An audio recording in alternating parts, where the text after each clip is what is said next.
میرے خیال میں تقریباً سب چلے گئے ہیں. سب سے پہلے تو میں ممنون اور مشکور ہوں آسما جہانگیر فاؤنڈیشن کا، ان کے فیملی کے ممبران کا، منیزہ کا، سلمہ کا، سلیمان کا، اور اس فاؤنڈیشن کے زیر انتظام کام کرنے والے اس تمام ٹیم کا کہ وہ سال میں ایک دفعہ کم از کم پاکستان میں یہ ڈائلاگ اور یہ موقع تو فراہم کر دیتے ہیں کہ کم از کم کچھ جماعتوں کے لوگ آپس میں مل بیٹھتے ہیں، کچھ وکٹمز، کچھ مظلوم، کبھی کبھی کچھ ظالم بھی ادھر آ جاتے ہیں، تو کم از کم سب ایک دوسرے کے آمنے سامنے ہو جاتے ہیں، ایک دوسرے کی باتیں سنتے ہیں. اور یہ موقع پاکستان میں آپ کو کہیں پہ بھی نہیں ملتا. اور آج کا موضوع جو یہ ہمارا ڈسکشن کا چل رہا ہے، reviving parliamentary democracy in Pakistan, it's a very boring subject in Pakistan, کیونکہ سب کو پتہ ہے کہ پارلیمنٹ کی اپنی کوئی حیثیت نہیں ہے، پارلیمنٹ کی کوئی اپنی اہمیت نہیں ہے، نہ وہ اپنے آپ کو ریوائیو کر سکتا ہے، نہ وہ اپنے مسائل خود ریزالو کر سکتا ہے، نہ وہ اپنے آپ کو ڈیزالو کر سکتا ہے. تو پارلیمنٹ اٹسیلف، میرے خیال مجھ سے پہلے علی ظفر صاحب نے بڑی خوبصورت باتیں کی. ان کے والد صاحب میرے ساتھ سینیٹر ہوا کرتے تھے، تو مجھ سے بہت سینئر ہوا کرتے تھے. 2003 میں جب سینیٹر بنا، I was the youngest senator, تو مجھے کہتے تھے کہ بیٹا تھوڑا سا سلو. اس وقت مشرف کی حکومت تھی، بلوچستان میں بہت حالات گمبھیر ہوتے جا رہے تھے. تو میں نے کہا سر میں سینیٹر ہوں، میں پارلیمنٹ کا ممبر ہوں، میرے پریویلیجز ہیں، میرے صوبے میں فوج کشی ہو رہی ہے، لوگ لاپتہ ہو رہے ہیں، ہمارے وسائل پر قبضہ ہو رہا ہے، ہمارے پاس پینے کے لیے پانی نہیں ہے، کھانے کے لیے جو ہے ہمارے پاس لوگوں کے پاس روزی روزگار نہیں ہے، اور آپ کہتے ہیں کہ آپ یہاں پر صبر سے اور تحمل سے کام لیں کہ اچھا نہیں ہوگا. میں نے کہا میرے ساتھ کون اچھا نہیں کرے گا، میں پارلیمنٹیرین ہوں. But unfortunately even as a parliamentarian we suffered. میں خود وکٹم رہا، جلا وطن رہا، فیملی والے لوگ لاپتہ ہوئے، بینک اکاؤنٹ سیز کر دیے گئے. یہ جو چیزیں ابھی آپ کو نظر آ رہی ہیں، یہ پارلیمنٹ کے پارلیمنٹیرینز کے ساتھ بھی ہوتے رہے ہیں جو آپ شہریوں کے ساتھ بھی ہوتے رہے ہیں. تو پارلیمنٹری ڈیموکریسی ہے کیا؟ تو میں جو کتاب پڑھ رہا تھا تو اس میں کسی نے ایک امریکن جج سے وہ ایک آبسینٹی کا، فحاشی کا کیس سن رہے تھے، تو کسی وکلا نے ان سے زیادہ استدعا کی کہ جی آپ ذرا پورنوگرافی کی تشریح کریں کہ یہ پورنوگرافی ہے کیا. تو امریکن جج نے، وہ سپریم کورٹ کے جو امریکہ کے جج تھے، اس نے خوبصورت بات کی. بولتا ہے I know it when I see it. Pornography کیا ہے جب تو میں دیکھوں گا نہیں. تو پارلیمنٹری ڈیموکریسی کیا ہے؟ پارلیمنٹری ڈیموکریسی آپ کو نظر آتی ہے پاکستان میں؟ Parliamentary democracy is all about justice, all about equality, respect, peace, equality. یہ چیزیں امن، انصاف، مساوات، عدل، برابری، خوف اور اراض کا شکار نہ ہونا، اسے کہتے ہیں parliamentary democracy. It's not about a building, it's not about individuals, it's not about president, it's not about prime minister, it's not about a constitution. Parliamentary democracy is a culture, and that culture doesn't exist in Pakistan. اور اس کے بارے میں کوئی بات کرنے کے لیے تیار نہیں ہے. جن لوگوں نے پارلیمنٹری ڈیموکریسی کے لیے پاکستان میں ویسے بھی 1970 تک کی جو ساری ہسٹری ہے، میں ہسٹری میں جانا نہیں چاہوں گا، آپ بور ہو جائیں گے، سبجیکٹ بڑا ڈیفیکلٹ ہے، مشکل ہے، تاریخ میں چلے جائیں گے ہم. 1970 تک پاکستان میں جو تجربے کیے گئے وہی تجربے دہرائے جا رہے ہیں. پاکستان میں جو کچھ ہو رہا ہے وہ گیم آف تھرون ہے. کیا ہے جو ایک سیریز کے بھی چلتا تھا، یہ اسی کے کچھ ایپیسوڈ ہیں، صرف کیریکٹرز بدلتے جا رہے ہیں. جو پاکستان میں ہو رہا ہے، جو بھی پارلیمنٹ آ رہی ہے، جو بھی اسمبلی آ رہی ہے، اس کی جو کمپوزیشن ہے، اس کا جو اسٹرکچر ہے، اس کی جو ساخت ہے، اس کی جو آپریشنل، اس کی جو ایت ہے، ایکٹیویٹیز ہیں، وہ آپ کو دیکھیں، آپ کو پچھلی پارلیمنٹ سے کہیں بھی مختلف نہیں لگیں گی. ضیاء الحق کے دور میں اگر یہاں پر پیپلز پارٹی والوں کو کوڑے پڑ رہے تھے، تو پیپلز پارٹی کے دور میں بلوچستان کے لوگوں کو کوڑے پڑ رہے تھے اور ان کے اوپر فوجی آپریشن ہو رہے تھے. آج عمران خان کی پی ٹی آئی کے لوگ جیلوں میں ملٹری کوٹ سہ رہے ہیں. اسی طرح جب عمران خان صاحب وزیر اعظم تھے، میرے بڑے اچھے دوست ہیں، ان کے دور میں سیاسی لوگ جو ہیں زیر عتاب تھے. ہم نے یہی بات کی جب پہلے دن ہم نے عمران خان صاحب کے ساتھ جب اتحاد کیا، تو وی ور پارٹ آف دا وہ کولیشن، اختر مینگل صاحب اور بلوچستان نیشنل پارٹی. تو ہم نے جب انہوں نے بات کی احتساب، تو پہلا ہی پروگرام تھا، مجھ سے کسی اینکر دے دوست نے، بھائی نے پوچھا، حامد میر صاحب ہی تھے میرے خیال بیٹھے ہوئے اس مجلس میں، کہ جی آپ یہ بتائیں کہ جی عمران خان صاحب کا تو ایجنڈا یہ ہے. ہم نے کہا احتساب نہیں، اس ملک کو انصاف چاہیے. जस्टिस चाहिए। अब justice is not limited to the courts, justice political भी होता है, जस्टिस इकोनॉमिकल भी होता है, जस्टिस रिप्रेजेंटेशन की शक्ल में भी होता है, जस्टिस रिस्पेक्ट की शक्ल में भी होता है, जो पाकिस्तान के तमाम शहरियों को यकसा दस्तयाब नहीं है। हर किसी को इंसाफ, हर किसी के इंसाफ का दायरा उसकी हैसियत, उसकी अय्यत, उसकी शहरियत, उसके सूबे, उसकी जुबान और नस्ल के एतबार से तय किया जाता है पाकिस्तान के अंदर। तो अगर पाकिस्तान के अंदर हम ये बात करें कि पार्लियामेंट्री डेमोक्रेसी, तो मैं आपको छोटी सी बात बताऊंगा। अगर पार्लियामानी डेमोक्रेसी होती तो 1947 14 अगस्त 1947 को पाकिस्तान की पहली कॉन्स्टिट्यूंट असेंबली बनी। वो लेजिस्लेटिव असेंबली भी थी और उसको हुक्मरानी का भी इख्तियार था। 1956 तक वो कोई कॉन्स्टिट्यूशन नहीं बना सके, डिसॉल्व कर दिए गए। उसके तमाम मेंबरान की ख्वाहिश थी, कोई वजीर बनना चाहता था, कोई सफीर बनना चाहता था, कोई मराद लेना चाहता था, किसी को गरज नहीं था कॉन्स्टिट्यूशन और पाकिस्तान से। जो भी लोग थे, अगर आपके हमारे रिश्तेदार थे, आई एम सॉरी कि उनके बारे में मैं ये कह रहा हूं। उसके बाद 1956 का कॉन्स्टिट्यूशन आया, थोड़ी सी उसमें क्वेश्चन थी। आप लॉयर्स हैं, आप बेहतर जानते हैं, 1956 का कॉन्स्टिट्यूशन किसी के आर्काइव और लाइब्रेरी में भी इस वक्त मौजूद नहीं। मैंने एक दफा पुरानी कॉपी जब मैं 2003 में जब सेनेट का मेंबर था, कहीं से निकाल के देखा, it was a very flexible, comfortable, substantively वो क्या कहते हैं, ड्राफ्टेड कॉन्स्टिट्यूशन था। अगर 1956 का कॉन्स्टिट्यूशन होता, इस पाकिस्तान में पार्लियामेंट्री डेमोक्रेसी होती, जनरल अयूब खान का मार्शल ना आता, उसके बाद में जो है ये जो इलेक्शंस हमने करवाए वो उसको हम अपनी मर्जी और मंशा के मुताबिक टेलर ना करते, तो आज आपसे मशरकी पाकिस्तान अलग ना होता। तो ये पार्लियामेंट्री डेमोक्रेसी नहीं थी। दैट वाज अ फेलियर कि अगर आपके यहां पार्लियामेंट्री डेमोक्रेसी होती, आप आधा मुल्क नहीं गवाते। अब आते हैं आगे। जुल्फकार अली भुट्टो साहब हमारे लिए काबिल कदर हैं। यहां पर बात पार्टीज की नहीं है, बात यह है कि जिस हम सिस्टम के तहत ऑपरेट करते हैं उसमें इंडिविजुअल्स आते हैं। We talk as a nation. जो 70 से लेकर 71 से लेकर 77 तक जो डेमोक्रेसी थी या जो पार्लियामेंट था, वो भी एक तरफा था। आपका आधा पाकिस्तान, 62% ऑफ पाकिस्तान, उसमें जो है फौजी ऑपरेशन, मिलिट्री ऑपरेशन हो रहा था बलूचिस्तान में, जब जुल्फकार अली भुट्टो साहब के जो है वो कहते हैं पार्लियामेंट्री डेमोक्रेसी है।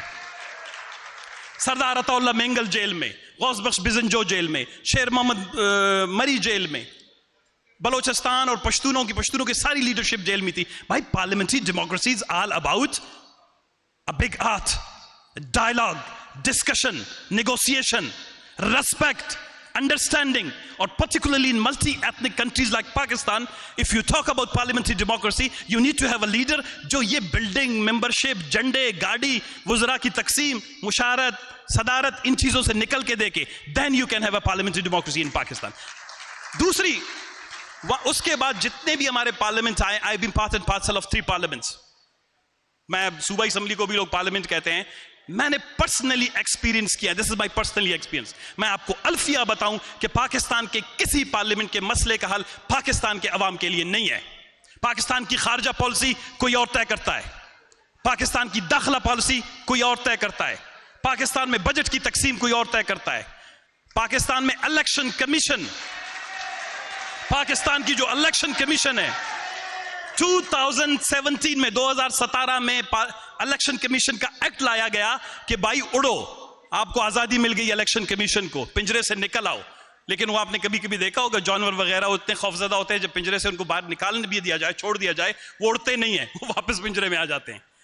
2017 में इलेक्शन एक्ट के बाद, उसके बावजूद भी इलेक्शन कमीशन ने 8 फरवरी 2024 में जो इलेक्शन का रिजल्ट दिया है, क्या आपके ख्याल में आपको लगता है कि पार्लियामेंट्री डेमोक्रेसी, क्योंकि election commission is a prime institution जो इलेक्शन के प्रोसेस को रिफाइन करता है, ट्रांसपेरेंट तरीके से, फेयर एंड फ्री तरीके से पार्लियामेंट में लोगों को भेजता है, जब वो सारा सिस्टम ही फॉल्टी है, नाकिस है, खौफ का शिकार है, नेटवर्क्स बंद कर देते हैं, फोन बंद कर देते हैं, फॉर्म 47, फॉर्म 48, फॉर्म 49 के नाम पर जो है लोगों के जो है रिजल्ट्स तब्दील कर देते हैं, तो you think that there will be parliamentary democracy in Pakistan?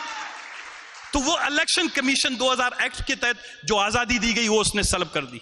उसके बाद आया अभी 2024 में जो इलेक्शन हुए हैं, मैं पॉलिटिकल पार्टीज को I personally bag my apologies, अगर मैं माजरत करता हूं अगर आप लोग मुझसे नाराज हो। पाकिस्तान के अंदर पार्लियामेंट्री डेमोक्रेसी जब तक नहीं आएगी अगर आप रेंटा पार्टी होना छोड़ दें।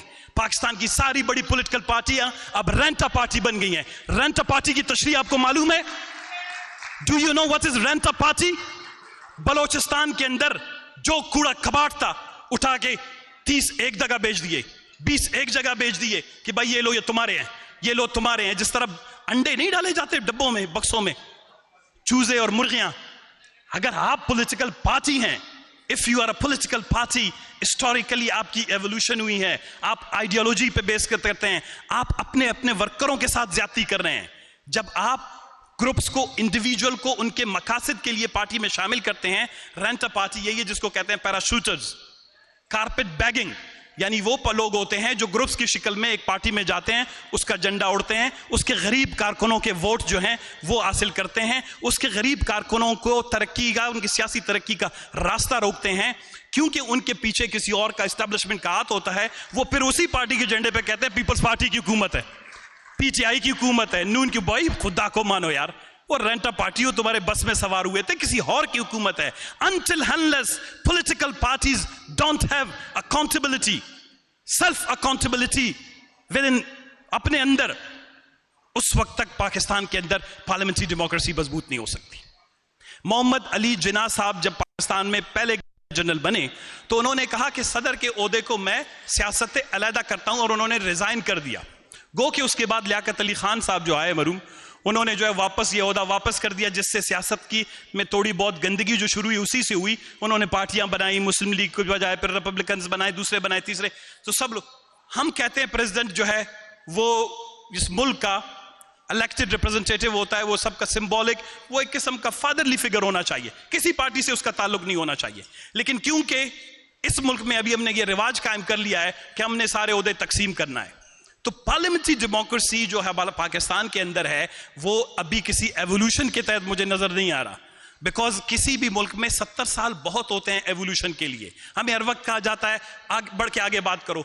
कल परसों जुडिशरी ने एक बड़ा अच्छा फैसला दिया, मेरे पता नहीं अली जफर साहब इसे बात नहीं किया उन्होंने या दोस्तों ने, मैं खुद हैरान रह गया कि जुडिशरी ने फैसला किया है कि इमरान खान साहब जो है आज के बाद जो है वो जुडिशरी और फौज के खिलाफ जो है कोई बयान नहीं देंगे। तो मैंने इनके किसी दोस्त को टेक्स्ट किया, मैंने कहा इमरान खान साहब को कहें ISPR के लिए कौमी तराने लिखें। अब एक सियासी आदमी, एक political leader, a political leader cannot talk about judiciary, justice, equality. It doesn't talk about security. जब आप सिक्योरिटी की बात करते हैं, चेक पोस्ट की बात करते हैं, अफगानिस्तान के साथ तनाज़े की बात करते हैं, बैनुल अक़वामी सतह पर पाकिस्तान के ताल्लुकात की बात करते हैं, तो फौज का जिक्र आएगा। जब आप इंटरन पॉलिटिक्स की बात करते हैं तो फौज का जिक्र आएगा। तो आप एक सियासी शख्स को कैसे पाबंद कर सकते हैं कि जी आप जो हैं किसी भी, ये सारे इदारे पार्लियामेंटेरियन पॉलिटिकल लीडर्स के अंडर आते हैं। कोई भी इदारा अगर ट्रू जेन्युइन पॉलिटिकल रिप्रेजेंटेटिव हो तो कोई भी इदारा उससे बढ़कर नहीं है। कोई इदारा किसी को डिक्टेट नहीं कर सकता, ये खुद कॉन्स्टिट्यूशन की खिलाफ वर्जी है। ये राइट टू स्पीच के खिलाफ वर्जी है कि कोई जज उठ के किसी लीडर को, पॉलिटिकल लीडर को कहे कि जी तुम इसके खिलाफ बात नहीं करो, इसके खिलाफ नहीं करो। मतलब आप हमारे जुबान में लुकमे दें और आप कहें कि अब जो हम आपके लिए तराने लेकें, कौमी नगमे लेकें, और अब कोई किसी मसले पे बात नहीं कर। कहने का मकसद ये वक्त की कमी है, I am really sorry for that. ये डिबेट क्या है, अब हमने कहाँ जाना है, इसमें एक मौजू है इवॉल्विंग पार्लियामेंट्री डेमोक्रेसी, और उसके बाद फ्यूचर प्रोस्पेक्ट्स क्या हैं। मेरी एक छोटी सी राय है, जब मैंने 3 असम्बलियां यहां गुजारी हैं, मेरी एक राय यह है कि पाकिस्तान के अंदर जब तक ये फर्स्ट पास द पोस्ट वाला जो इलेक्शन का सिस्टम है ये बहुत फॉल्टी है, ये आसानी से मैनिपुलेट हो जाता है। इसमें पीपल्स पार्टी को नुकसान 2 दफा हुआ है। अगर आप कहें मैं फिगर दूंगा, टाइम नहीं है किसी प्रोग्राम पे आमिर मीर साहब को कहेंगे या किसी इस आसमा जहांगीर फाउंडेशन को कि इस पे डिस्कशन और डिबेट करवाए कि पाकिस्तान के अंदर पार्लियामेंट्री डेमोक्रेसी को स्ट्रेंथन करना है, then we have to look towards a new electoral system, और वो मेरे ख्याल में प्रोपोर्शनल रिप्रेजेंटेशन है। अब मैं बलूचिस्तान नेशनल पार्टी से हूं, इस दफा फॉर्म 47 का मैं भी वो क्या कहते हैं कि विक्टिम हूं। हमारी पार्टी ने बलूचिस्तान के अंदर 18% वोट लिए हैं, लेकिन सूबा असम्बली में हमारे एक भी नुमाइंदगी नहीं है, क्योंकि जिधर भी हम जीत रहे होते थे उधर फॉर्म 47 के तहत 2000-3000 किसी को ज्यादा देके उसको कामयाब करवा दिया, तो मेरे 11,000 वोट जो है अपनी जगह पे रह गए। तो जिन लोगों ने मुझे वोट दिया वो अब कहां जाएं? اسی طرح پاکستان کے اندر اگر آپ دیکھیں جب 90s میں 1998 میں 1990 میں 1993 میں اگر آپ رزلٹ نکال کے دیکھیں اس میں اسلامی جمہوری اتحاد جو تھا پاکستان پیپلز پارٹی تھا کتنا سسٹمیٹکلی 37% ووٹ لینے والی پیپلز پارٹی کو جو ہے وہ 60 کے قریب سیٹیں نہیں ملی 90 میں اور 93 میں اور آئی جے آئی کو جب انہوں نے کامیاب کروانا تھا تو اسی 37.8% والے کو جو ہے انہوں نے 109 سیٹیں دے دی. جب ووٹ پولز کا ریشو دیکھا جائے پرسنٹیج کا تو it's a very technical debate. اس وقت آپ بور بھی ہو رہے ہوں گے, چائے بھی نہیں پی ہے, آپ نے کھانا بھی کھایا ہوا ہے, میرے اور مقرر دوست بھی بیٹھے ہوئے ہیں. The only thing is you, the civil society, the lawyers, آپ کی لائرز موومنٹ نے پہلے بہت بڑا فائدہ دیا. الیکٹرول ریفارمز آئے, کچھ اور ریفارمز آئے, کچھ جوڈیشری کو تھوڑی سی بہت آپ لوگوں نے جو ہے وہ ان کی بیداری کر دی. بٹ آئی بلیو کہ پاکستان کے اندر ابھی بھی سول سوسائٹی اپنا رول وہ پلے نہیں کر رہا جو اس کو پاکستان کے اندر ٹرو ڈیموکریسی کی, ٹرو پارلیمنٹری ڈیموکریسی کی ترویج کے لیے, اس کی ترقی کے لیے, اس کی پروموشن اور پروٹیکشن کے لیے سول سوسائٹی کو بھی آگے آنا چاہیے. کیونکہ ہم پارٹیاں برینٹا پارٹی ہو گئی ہیں, ہمارے اندر اب وہ سکت نہیں رہی. ہم بڑے مظلوم لوگ ہیں, ہم سب فارم 47 اور 45 کے مارے ہوئے لوگ ہیں. ہم میں سے کوئی بھی بات کرے گا اس کی سیٹ وہاں چلی جائے گی اگلے دن. یہ بلوچستان میں ہو رہا ہے, ہر دوسرے دن آپ دیکھ رہے ہیں بلوچستان میں کوئی نہ کوئی کس کل جاتا ہے, ایک سیٹ چلی جاتی ہے. وہ کیا ہے کہ کوئی جاتا ہے مجھے اچھی منسٹری دو, کہتا ہے تم نے تو کم پیسے دیے تھے, جاؤ یہ الیکشن کھول دو, وہاں پہ نئے الیکشن کروا لو. ہم مذاق میں جی رہے ہیں. آئی وش کہ بولنا اچھی بات نہیں ہے, پھر کوٹ کریں گے کہ ایک ڈیموکریٹ نے کہا کہ ڈکٹیٹرشپ ہونی چاہیے تھی. ہمیں کم از کم جو بھی چہرہ ہے وہ سامنے نظر آ جانا چاہیے تھا. یہ ہمارے چہرے کے اوپر کسی نے ماسک لگا کے پاکستان میں جو حکمرانی ہو رہی ہے نا, یہ this is not working, this is not taking Pakistan forward, and this is not the solution. So Pakistan needs a true democratic face تاکہ پاکستان کو آگے بڑھایا جا سکے. میں آخر میں آپ سب کا ممنون اور مشکور ہوں ایک دفعہ پھر, عاصمہ جہانگیر فاؤنڈیشن کا, ان کے تمام کولیگز کا, ان کے ممبران کا, کہ انہوں نے یہ موقع ہمیں فراہم کیا کہ کبھی کبھی لاہور آ جاتے ہیں. تو آئی وش کہ یہ عاصمہ جہانگیر فاؤنڈیشن کی یہ سیریز, یہ سیمینارز, یہ کانفرنسز سال میں ایک دفعہ نہ ہو, بلکہ اس کے ریجنل اور پروونشل سطح پہ بھی ڈسکشن اور ڈائلاگ ہوں, تاکہ کم از کم پاکستانی ایک دوسرے سے مل تو سکیں, ایک دوسرے سے